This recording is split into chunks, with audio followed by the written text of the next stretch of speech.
Bonjour à tout le monde. Aujourd'hui, on va traiter un exercice sur la récurrence double. Donc, on va traiter cet exercice-là qui traite la récurrence double. Normalement, apparemment, c'est pas évident de remarquer qu'on va utiliser la récurrence double parce que le terme s'exprime juste à l'aide de n. Donc, on va montrer que on verra une autre méthode, mais maintenant on va traiter la récurrence double. Donc, la récurrence double pour n égale à 0. Donc, j'ai racine de 3 moins 2 à la puissance 0 plus racine de 3 plus 2 à la puissance 0 est égal à 1 plus 1 qui est égal à 2 et qui appartient bien sûr à z. Pour n égale à 1, vous avez racine de 3 moins 2 plus racine de 3 plus 2 à la puissance. Là, je m'excuse, peut-être. Il y a le moins ici, je m'excuse. L'énoncé, donc 2, c'est moins racine de 3 plus 2. Il y a le moins, je ne sais pas, à côté de 2. Voilà, qui est égal donc à la puissance 1. Et c'est à la puissance 1, donc ça nous donne alors c'est ici moins 2. C'est donc, c'est pas 0, c'est moins, moins racine de 3 plus 2. Ici c'est racine de 3 plus 2, donc ça donne alors 2 plus 2. Le racine de 3 va se simplifier, c'est égal à 4, appartient à 0. Donc là je m'excuse, c'est un moins ici. Donc on va montrer maintenant, soit n appartient à n, l'étape 2, soit n appartenant à n. Supposons P de n vrai et P de n plus 1 vrai. Donc ça veut dire, on va supposer deux choses.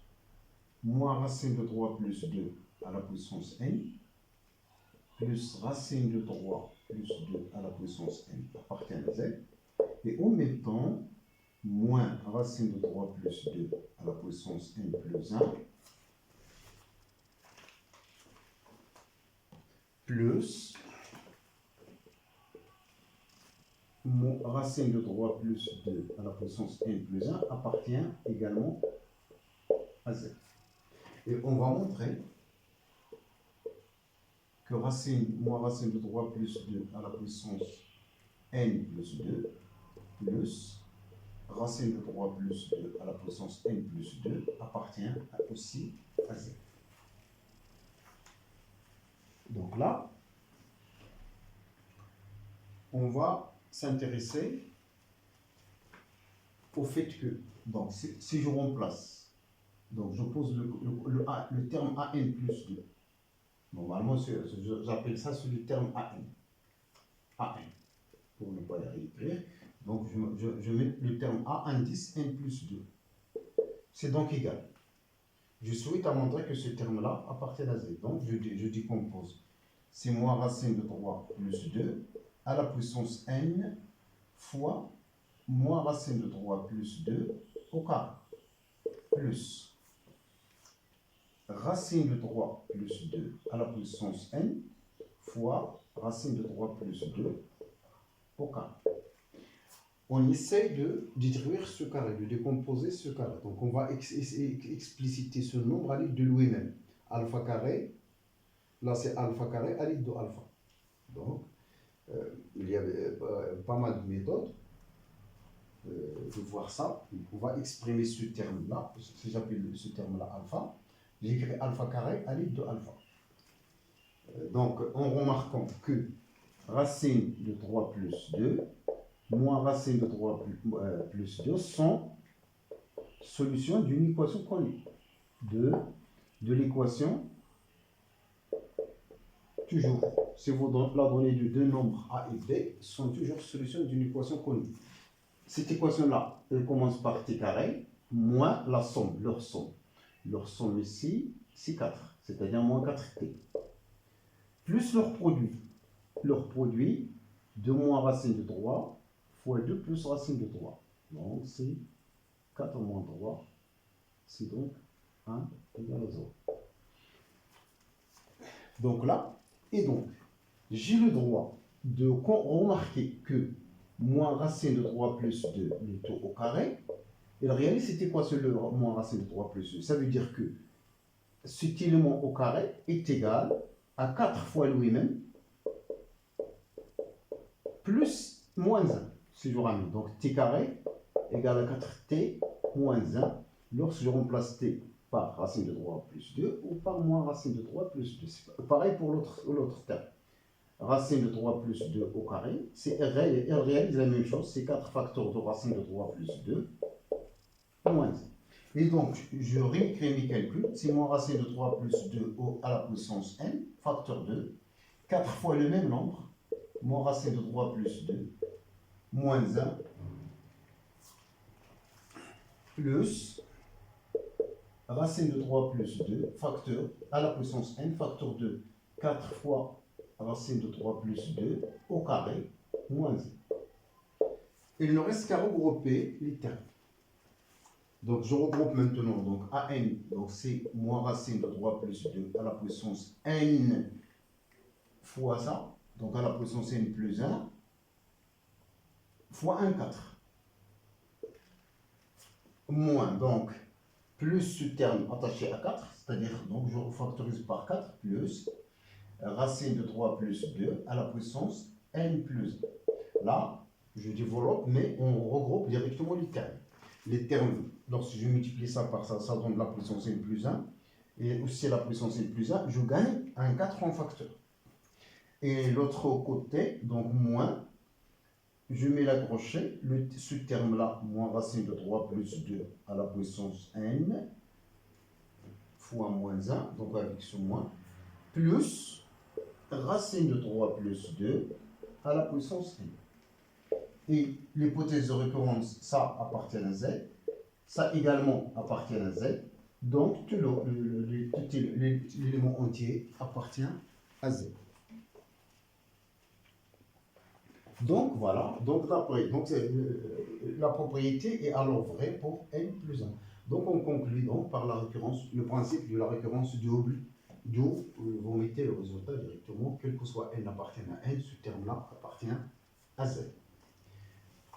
Voilà, donc quel que soit n, donc la conclusion, d'après le principe de récurrence double, quel que soit n appartient à n, moins racine de 3 plus 2 à la puissance n, plus racine de 3 plus 2 à la puissance n appartient à z.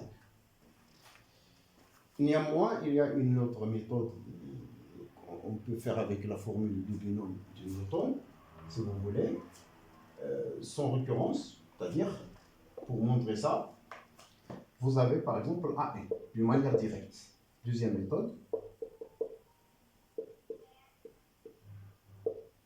AN, c'est 2 moins racine de 3 à la puissance n, plus racine de 3 plus 2 à la puissance n. Vous connaissez bien la formule de binôme de Newton, A plus B à la puissance n est égal à la somme des combinaisons nk, A à la puissance k, B à la puissance n moins k, k allant de 0 jusqu'à n. Vous pouvez aussi permuter ces indices-là, parce que le fait de dire A plus B à la puissance n, c'est pareil encore avec B plus A à la puissance n. Donc, selon l'utilité, parfois on met le A à la puissance k, parfois on met le B à la puissance k. Donc là, comme ici par exemple, les naturels qu'on pensait à poser, c'est la somme des combinaisons nk, moins racine de 3 à la puissance k, fois 2 à la puissance n moins k. K allant de 0 jusqu'à n. Plus une autre somme, c'est la somme des combinaisons nk, racine de 3 à la puissance k, 2 à la puissance n moins k. k allant de 0 jusqu'à n. Et ça, c'est une somme. C'est la somme k égale à 0 jusqu'à n de la combinaison. Donc, je regroupe la somme des AK plus la somme des BK. Même ensemble d'indices, je peux faire une somme commune. Le symbole commun, c'est donc n et k. Il y a le 2 à la puissance n moins k encore qui est commun entre les termes de la sommation. Facteur alors de moins 1 à la puissance k fois racine de 3 à la puissance k plus racine de 3 à la puissance k. En remarquant que lorsque k est impair, ces termes-là, 0. Donc, moins 1 puissance k, racine de 3 puissance k, plus racine de 3 puissance k égale, selon la parité, 0 si k impair. Et, lorsque k impair ça, si 2, racine de 3 à la puissance k, si k pair. Et donc, on va maintenant compter cette somme lorsqu'n, ça s'écrit comme étant 2p. On pose donc k égale à 2p. Le k impair, ça donne 0, donc n'influe pas sur cette somme. Donc, le k, c'est 2p. Je mets alors 2 à la puissance n moins 2p. Et là, moins 1 à la puissance de p qui va disparaître, bien sûr, qui est impair. Donc, c'est racine de 3 à la puissance de p fois 2. Mais là, le p, vous avez k, il est entre 0 et 2. Donc 2p qui est k également, il est entre 0 et n. Donc p égale 0 jusqu'à n sur 2. Mais je ne connais pas la valeur de n sur 2, est-ce qu'on tient ou non. Je prends directement la partie entière de n sur 2. C'est-à-dire l'entier majorant p. L'entier majorant p, c'est juste, normalement n sur 2 n'est pas sûrement un entier, donc on majeure p par un entier, le plus proche. C'est-à-dire la valeur finale de p, c'était la partie entière de n sur 2. Et donc, il ne reste qu'à remarquer que racine de 3 au carré, c'est 3. Et donc, tous les termes qui interviennent, ce sont des éléments de z. Donc, c'est la somme de p égale à 0 jusqu'à la partie entière de n sur 2. De la combinaison n de p, 2 à la puissance n moins 2p, plus 1, voilà, ce 2-là, fois 3 à la puissance p, qui appartient à z. Puisque tous les termes qui interviennent dans ce calcul sont des entiers, même naturels en fait. Et donc voilà, j'arrive à la fin de cette vidéo. Je vous remercie. À la prochaine vidéo. Donc, voilà.